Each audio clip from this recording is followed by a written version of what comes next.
Welcome to Discovering. It's the allure of buried treasure, the excitement of finding some UP artifact hidden away for centuries. I had the chance to spend some time with a member from the Yooper Coinshooters to find out more about metal detecting. We found Indian head pennies, we found barber coins, we found wheatback pennies, mercury dimes, all kinds of different coins and tokens. Tokens are my favorites. Then a hidden treasure of another kind. We'll hike into one of the UP's trophy Brook Trout lakes. That's all coming up tonight, right here on Discovering. The secret streams that flow beneath the cliffs of colored stone. Forest thick and healthy with birch and pine and oak. Surrounded by the greatest lakes this world has ever known. The black bear's awesome presence as he roams the hills and fields. Call of the timber wolf, the loon's lonesome trill, the eagle soaring high above, the trout lies deep and still. These are what I treasure, the only way I measure feelings that I have for this fine land. There is so much to discover when you're a long-time lover of northern Michigan.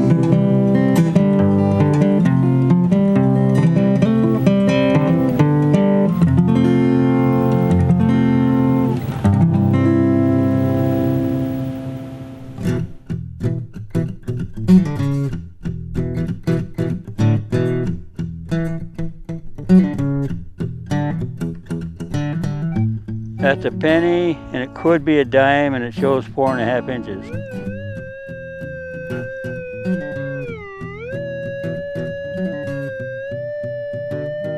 Right about there, probably about 2.5. Sometimes you gotta add an inch on this because of the grass.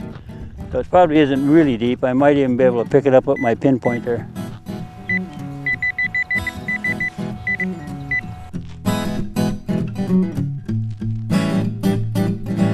Ground's getting dry.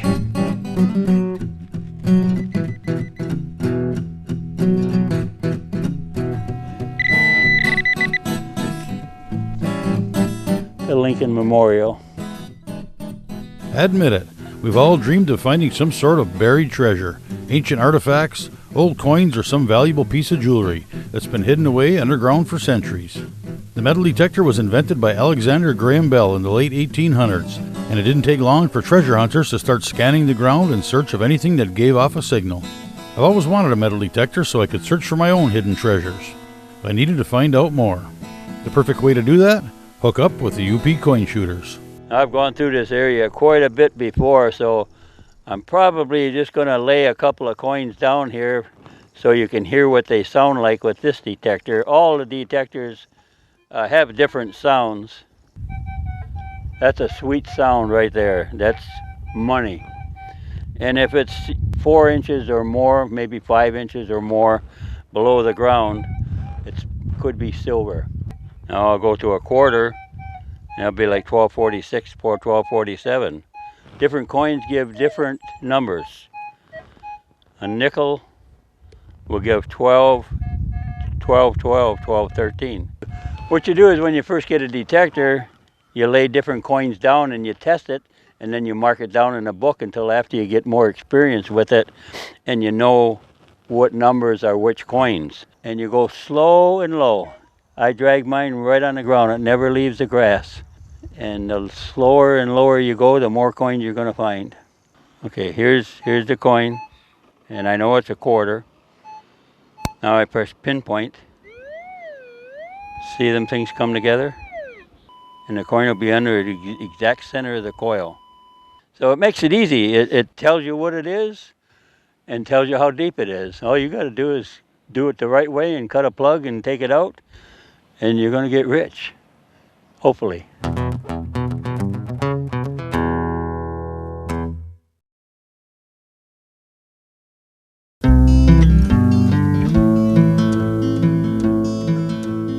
Most of these detectors, they call them turn on and go.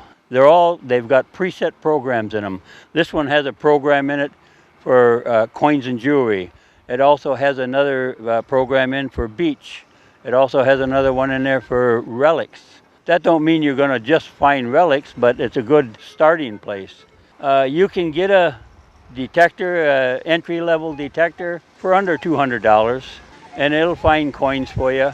It may not find coins 8 or 9 inches deep like these will, but it'll find coins. That could be a coin. We're going to dig it and see. That's it, right about the center, and it shows about 6 inches or so. Okay, and now look where the center of the coil is, right there. Now we're going to take a plug. We'll go on each side of it. I say it could be a coin. It's one of those iffy signals. So then you raise it up, flip the toilet seat up, get the pinpointer out.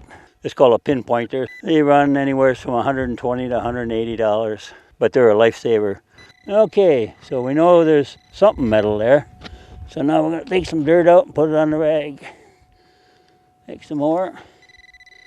There it is. It's an old piece of junk. Give me a signal that was kind of an iffy signal, but it could have been a coin. I'll recheck the hole and make sure though. Nothing else in there. And I go around the hole spirally all the way down to the bottom and then around in the bottom. Dump the sand back in the hole. Put the toilet seat down. Hit it and brush it, and you can't see where we were. And that's the proper way to do it. As far as coins, in this park here, I found a seated Liberty dime from mid-1800s. My partner, he has found a seated Liberty quarter on the side of the hill. 10 cents, new dime. We found Indian head pennies, we found barber coins, wheatback pennies, mercury dimes, and tokens. Tokens are my favorites. The only thing is sometimes it doesn't say on the token what year they were made and what town they were from. So you have to go down and do the city directories at the library, the older ones, and do a little research, and most of the times you can find out where the coins were or tokens were from and what they're made out of and what they were good for. And it's just fun to find tokens. Okay, that's ringing 1237 at 2 inches. It's a penny. Okay, we'll pinpoint it. My son-in-law lives up in Perrineville, Michigan, and I found over 100 old coins in his yard. And even a seated Liberty dime, Indian head pennies. I don't know what kind of a business was in that house, but it was a large house and it had a lot of bedrooms, so I don't know what went on there, but a lot of money was lost up there. It ain't a penny. I kind of pinch these in so they got something to grab onto. Otherwise the lawnmower will go over them and they'll pull them right out. Anybody for a beer cap? I found 26 Indian head pennies in that one yard, not counting the other coins I found. But that was like 20 years ago, and I still can remember it because you don't find 26 Indian heads in one yard every day. I've probably found about 30 class rings, and it has the name of the school, the year the person graduated, and their initials. So then you contact that school, you get the person's initials out of the yearbook, and the year they graduated, you can usually find out who it belonged to and return them. I've returned out of 30 of them, probably all but 2 of them. The only thing with any detector that most people are using nowadays, they'll tell you what coin is below the ground and how deep it is, but they can't tell the difference between pull tabs, which are aluminum, and gold rings. You have to dig. If you haven't dug 100 pull tabs, you're not going to find any rings. They sound the same. They have a low tone, just like nickels do. The most unique thing I've ever found on land was a key, a religious medal shaped like a key, and it said "Key to Heaven" on it. The most unique thing I ever found out in the water was false teeth, but my wife didn't think it was too funny when I had it in a jar on the sink. I never did find out who owned it, but my wife got mad at me a few times until I finally got rid of them. If that's not a quarter, Brian will eat his hat. We've gone up to the copper country and we've detected for float copper that the glaciers dragged up. And we've also found Indian artifacts from the Copper Age Indians. It's not a new quarter, but it's not an old one. A silver coin in the ground will be silver when it comes out of the ground. It won't be this color. They made needles, they made axes, they made conical spearheads, regular spearheads, arrowheads out of copper. We found pieces of float copper up there all the way from the size of your little fingernail. And then we haven't, but they found them, and some of them are tons in weight. So it can get quite lucrative if you find a lot of big pieces of copper. If you're interested in metal detecting and you want to join the club, just go on YooperCoinshooters.com and there's a contact area in there. There are only 2 stipulations to join the club. You have to be a Yooper and you have to be 18 years of age unless your parents are members too. Here's some junk that I found. That was laying in a schoolyard. Knives, makeup kits. Find a lot of thimbles. Some of these are silver. Don't ask me what that is. That goes in the what is it corner. I thought that was a belt buckle at first. These are all war nickels and silver dimes, silver quarters. These are my favorite things to find, tokens. You get a lot of them. Sometimes they'll be Burger King or something like that. But that's the fun of finding them, where they're from.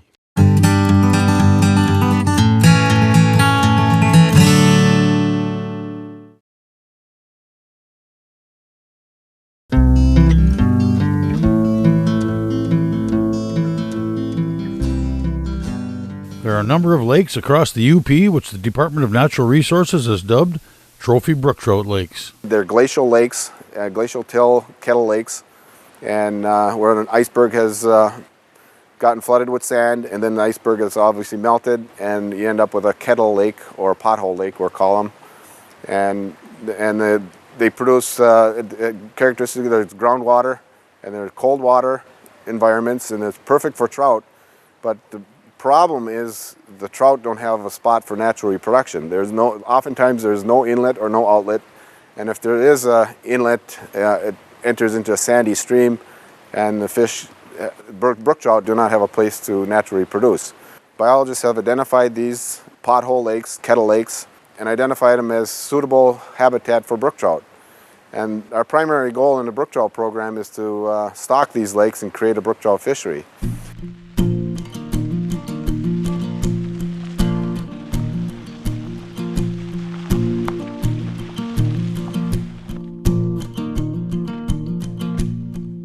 The words trophy and brook trout in the same sentence provide all the incentive I need to give it a try.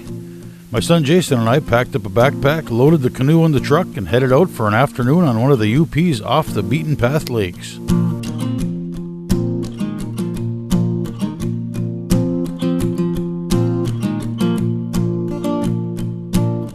The particular lake we chose was about a mile hike in through the scenic UP wilderness on an obvious and easy-to-walk trail. And if you haven't already noticed, yes, the mosquitoes were bad.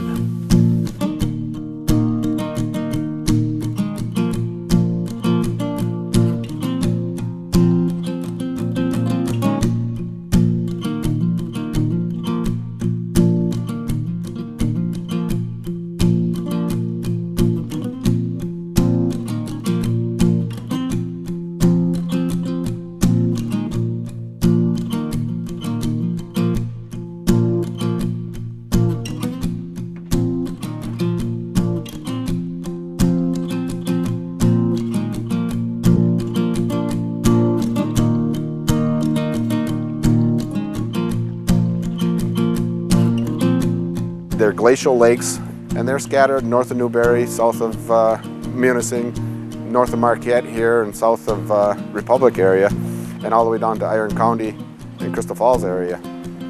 And we either stock them as spring fingerlings, fall fingerlings, or yearling fish.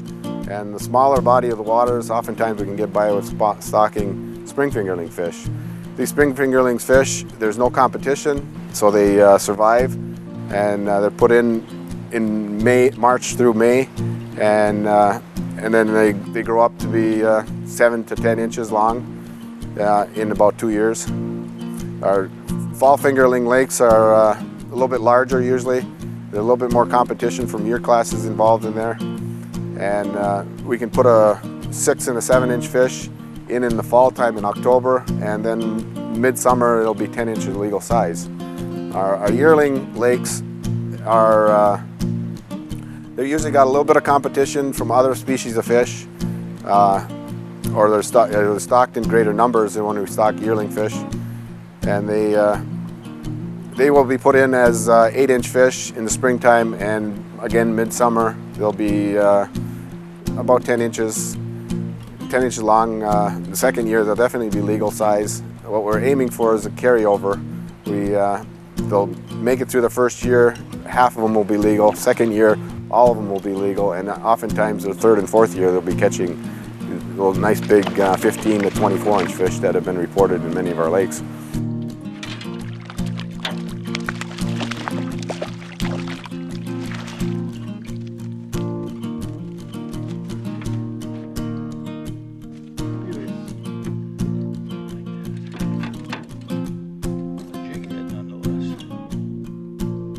Kind of the middle of June, so they moved on a little deeper, we're thinking, and just dragging a jig head behind with a twister tail on it, and bingo.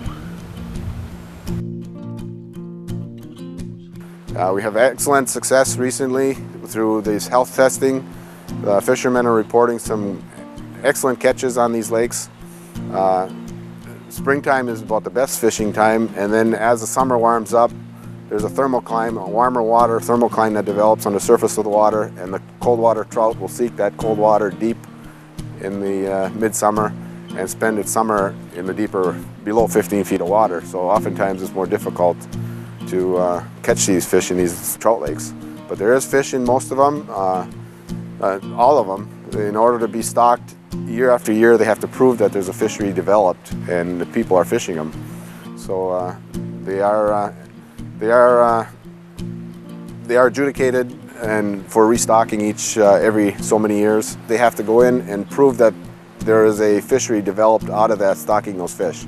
And they can do that by creel surveys. Angler reports are very important in those small bodies of water. So if you catch fish out of these small bodies and you want to continue to see these fish being stocked in these small bodies of water, please report catches. And that is all considered information to renew that prescription into the body of water. And it's very helpful. Oftentimes these small lakes are very expensive to stock, but also very expensive to manage, because you're doing a lot of paperwork and you're doing a lot of field work just to stock 700 to 800 fish per lake. Where in the Great Lakes you're doing that same assessment and you're stocking hundreds of thousands of fish at one time. But they do provide a unique type of fishery, something that we need in the Upper Peninsula and fishermen seek out, and it's one of the great things in the Upper Peninsula.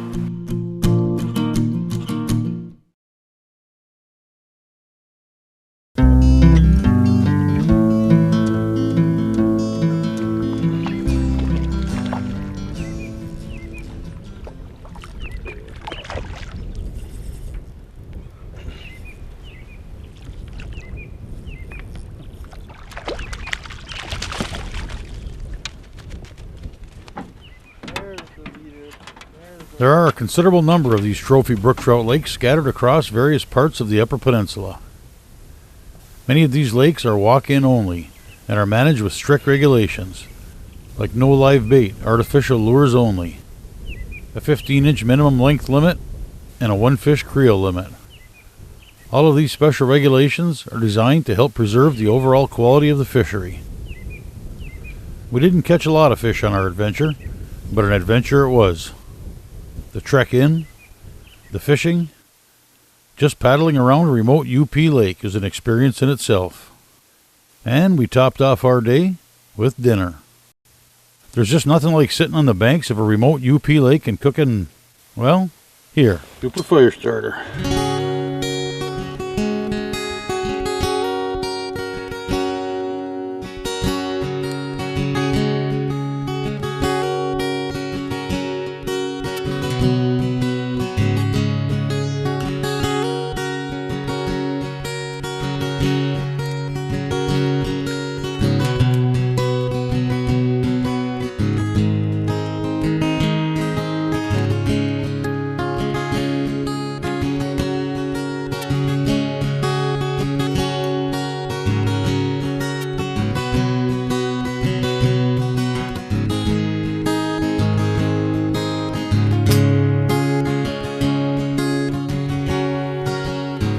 plans were for some brook trout in the pan.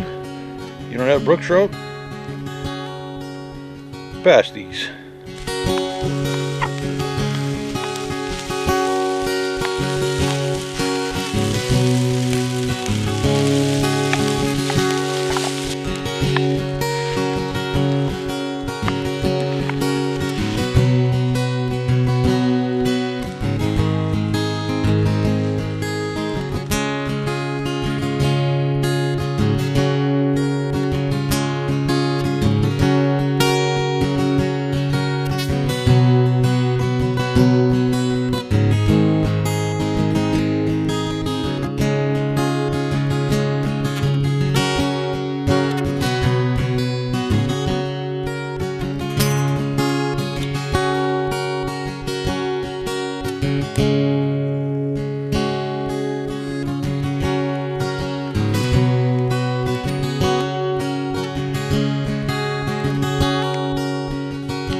Sometimes the weather doesn't cooperate. Sometimes the fish don't cooperate. Sometimes it really doesn't matter. Take the time to explore some of the UP's less known treasures. Take the time to sit on a canoe and eat a pasty. That's it for tonight. I hope you enjoyed watching, and we'll see you next week right here on Discovering.